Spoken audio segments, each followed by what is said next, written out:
शिवसेना पक्ष आणि चिन्हाची सुप्रीम कोर्टातील सुनावणी लांबणीवर गेली आहे। सुप्रीम कोर्टात 20 नोव्हेंबरला होणारी सुनावणी आता पुढे ढकलण्यात आली आहे। तब्बल 25 दिवसांनी सुनावणी पुढे ढकलण्यात आली आहे आणि ही सुनावणी आता 15 डिसेंबरला होण्याची शक्यता वर्तवण्यात येते। आधी सुप्रीम कोर्टात या सुनावणीची तारीख 20 नोव्हेंबर निश्चित केली होती। एकीकडे आमदार अपात्र प्रकरणी लवकरच निकाल लावण्याच्या सूचना न्यायालयाने दिल्या असताना आता ही तारीख मात्र पुन्हा पुढे ढकलण्यात आली आहे आणि त्यामुळे शिवसेना नेमकी कुणाची हा निर्णय दिवसेंदिवस लांबणीवर पडल्याचं दिसून येत आहे। कालच्या काका पुतण्यांच्या भेटीला निमित्त जरी दिवाळीचं दिलं असलं तरी राजकीय वर्तुळात मात्र चर्चांना उधाण आलंय। काका पुतण्यांमध्ये झालेल्या भेटीवर आता स्वतः शरद पवारांनी प्रतिक्रिया दिली आहे। काही लोक सुधारतील, ती सुधारली तर आनंदच असल्याचं शरद पवारांनी म्हटलंय। तर शरद पवारांच्या या वक्तव्यानं पुन्हा चर्चांना उधाण आलंय। चर्चा काय करायची आज 40 लोक सुधारले आणि सुधारते याचा आनंद आहे। केंद्रीय निवडणूक आयोगापुढील सुनावणीत राष्ट्रवादी काँग्रेसच्या दोन्ही गटांच्या शाब्दिक युद्धाला आता 24 तास होण्याच्या आत दोन्ही गटाच्या सर्वोच्च नेत्यांनी दिवाळीच्या नावाखाली भेट झाल्यानं या राजकीय दिवाळीत विविध राजकीय शक्यतांची आतषबाजी सुरू झाली आहे आणि यातच मी आतली बातमी सांगणार नाही असं सुप्रिया सुळेंनी म्हटल्यानं चर्चांना उधाण आलंय। मी आतलं काय सांगणार नाही। आज काय असं होतं की जे न सांगण्यासारखं? अरे पर्स तुमची तुमच्या एकीकडे पवार कुटुंबीय दिवाळीनिमित्त एकत्र आल्याचं सुप्रिया सुळेंनी म्हटलंय। दुसरीकडे मात्र शरद पवारांच्या भगिनी सरोजिनी पाटील यांनी मात्र या बैठकीतली एक इनसाइड बातमी दिली आहे। शरद पवार आणि अजित पवार यांच्यात बैठक झाली पण त्या ठिकाणी इतर कुणीही नव्हतं असं त्यांनी म्हटलंय। दुसरीकडे सुप्रिया सुळेंनीही आतमध्ये काय झालं हे सांगणार नसल्याचं म्हटलंय। काय काय गप्पा झाल्या दादांमध्ये आणि साहेबांमध्ये?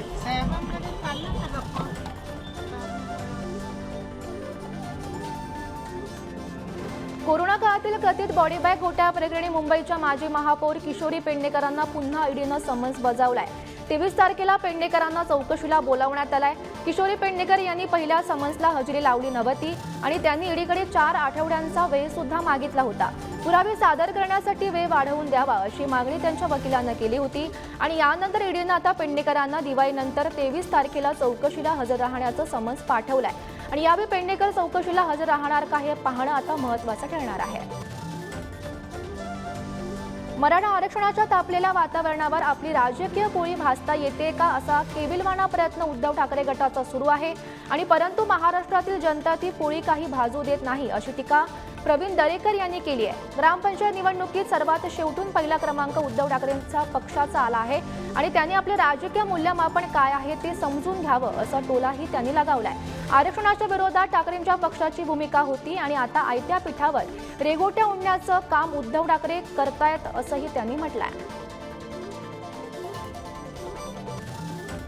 बिहारप्रमाणे महाराष्ट्रातही आरक्षण मर्यादा वाढवण्यात यावी अशी मागणी काँग्रेसचे नेते आणि माजी मुख्यमंत्री अशोक चव्हाण यांनी शुक्रवारी केली आहे। राज्य विधिमंडळाच्या आगामी हिवाळी अधिवेशनात महायुती सरकारनं महाराष्ट्रातही आरक्षण मर्यादा शिथिल करण्याबाबत पावले उचलावीत आणि जेणेकरून मराठा आरक्षणाचा मार्ग सुकर होऊ शकेल असंही चव्हाण यांनी म्हटलंय। आर्थिक दुर्बल घटकांसाठीच्या 10% आरक्षणासह बिहारमधील आरक्षण आता 75% पोहोचलं आहे आणि या पार्श्वभूमीवर चव्हाणांनी राज्यातील आरक्षणाची मर्यादा वाढवण्याची मागणी केली आहे। तर आमदार आशिष शेलार यांनी मनसेच्या दीपोत्सवावरून टोला लगावलाय। कार्यक्रमाला सलीम खान आणि जावेद अख्तरांच्या उपस्थितीवरून शेलार यांनी मनसेवर निशाणा साधलाय।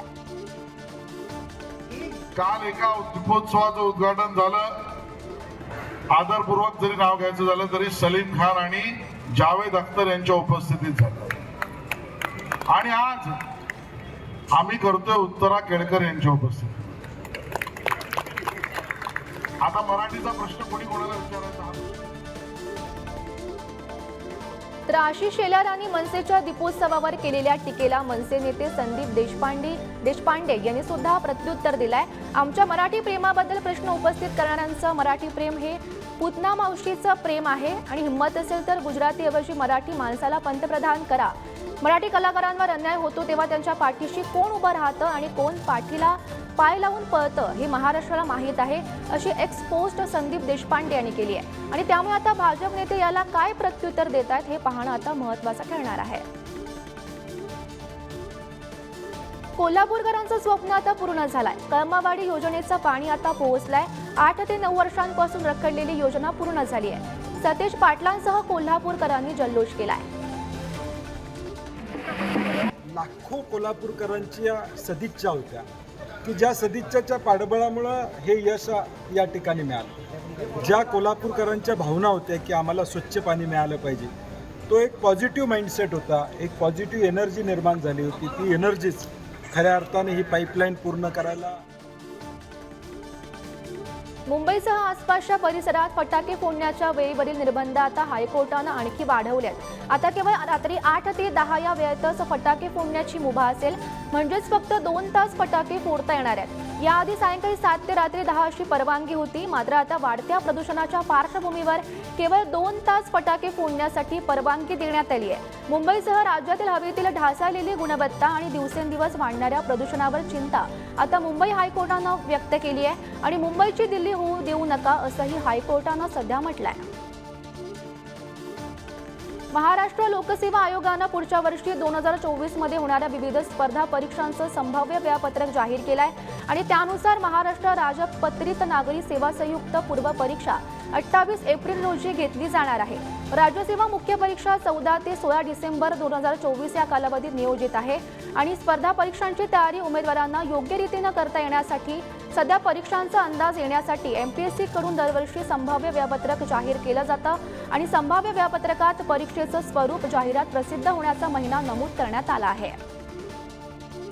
सिकंदर शेखनं यंदाचा महाराष्ट्र केसरीची गदा पटकावण्याचा बहुमान मिळवलाय. अंतिम सामन्यात त्यानं गादी विभागातील शिवराज राक्षेला चितपट केलाय. आणि पुणे जिल्हा कुस्तीगीर संघ आणि प्रदीप कंद यांच्या संयुक्त विद्यमानं आणि भारतीय कुस्ती महासंघ आणि राज्य कुस्तीगीर संघाच्या वतीनं पुण्या कुस्तीचा थरार सध्या पाहायला मिळालाय. 66व्या महाराष्ट्र केसरीचा मान सिकंदर शेखला मिळालाय. आणि यंदाची महाराष्ट्र केसरी स्पर्धा पुणे जिल्ह्यातील लोणीकंद फुलगाव येथील नेताजी सुभाषचंद्र बोस स्कूलच्या मैदानात पार पडली आहे. अवकाळी पावसामुळे मुंबईतील हवेच्या गुणवत्तेत लक्षणीय सुधारणा दिसून आली आहे. System of air quality and weather forecasting and रिसर्चनुसार शुक्रवारी कुलाबा, मालाड, सिद्धार्थ नगरसह मुंबईतील एकूण हवा गुणवत्ता निर्देशांक 100च्या आत आलाय. आणि मुसळधार पावसामुळे काही भागांमध्ये वायू प्रदूषणामध्ये घट झाली, तरी शहरातील काही भागात अजूनही खराब ते मध्यम हवेची गुणवत्ता कायम आहे. तर नवी मुंबईकरांना दिलासा मिळालाय. नवी मुंबईमध्ये 2 दिवस पडलेल्या पावसामुळे शहरातील हवेची गुणवत्ता सुधारली आहे. एअर इंडियाने 470व्या नव्या विमानांची मागणी नोंदवली आहे. आणि ही विमानं पुढील 18 महिन्यात टप्प्याटप्प्यानं दाखल होणार आहेत. दर 6 दिवसांनी काही विमानं कंपनीच्या ताफ्यात दाखल होतील, अशी माहिती एअर इंडियाचे मुख्य कार्यकारी अधिकारी आणि व्यवस्थापकीय संचालक कॅम्बेबेल विल्सन यांनी दिली आहे. भारतीय अर्थव्यवस्थेला आणि सेवा क्षेत्राला बळ देण्यासाठी विमानसेवेचा विस्तार करण्यात येतोय. आणि त्यासाठी 470 विमानं खरेदी केली जात आहेत. आणि विमानांच्या संख्येनुसार कामगार भरतीही केली जाणार आहे, असंही त्यांनी म्हटलं आहे. कोल इंडियानं सप्टेंबर अखेरीस संपलेल्या तिमाहीत 6,800 कोटी रुपयांचा नफा कमावलाय. गेल्या वर्षीपेक्षा त्यात 12.5% वाढ झाल्याची माहिती कंपनीनं जाहीर केली आहे. कंपनीचा महसूल 10% वाढून 32,776 कोटी रुपयांवर पोहोचलाय. आणि कंपनीचा महसूल 31,800 कोटी रुपयांवर जाईल असा अंदाज व्यक्त करण्यात आला होता. प्रत्यक्षात त्याहून जास्त कमाई कोल इंडियानं केली आहे. आणि नफ्यात भरघोस वाढ झाल्यानं कंपनीनं भागधारकांना प्रति शेअर 15.25 रुपये देण्याची शिफारस सुद्धा केली आहे. ICCने श्रीलंका क्रिकेट बोर्डाचं सदस्यत्व रद्द केलं आहे. आणि ICCनं या संदर्भात एक्सपोज करत याबद्दलची माहिती दिली आहे. श्रीलंका संघाच्या खराब कामगिरीनंतर आता सरकारनं क्रिकेट बोर्ड बरखास्त केलं होतं. आणि त्यानंतर ICC कठोर पावलं उचललं आहे. श्रीलंका क्रिकेट स्वतंत्रपणे आपला कारभार पाहू शकत नसल्याचं त्यांनी म्हटलं आहे. आणि श्रीलंका क्रिकेट संघाच्या खराब कामगिरीमुळे आता संसदेनं गुरुवारी श्रीलंका क्रिकेट बोर्ड बरखास्त करण्याचा ठराव एकमतानं मंजूर केलाय. आणि त्याला सत्ताधारी आणि विरोधी पक्षाचा पूर्ण पाठिंबा सुद्धा आहे.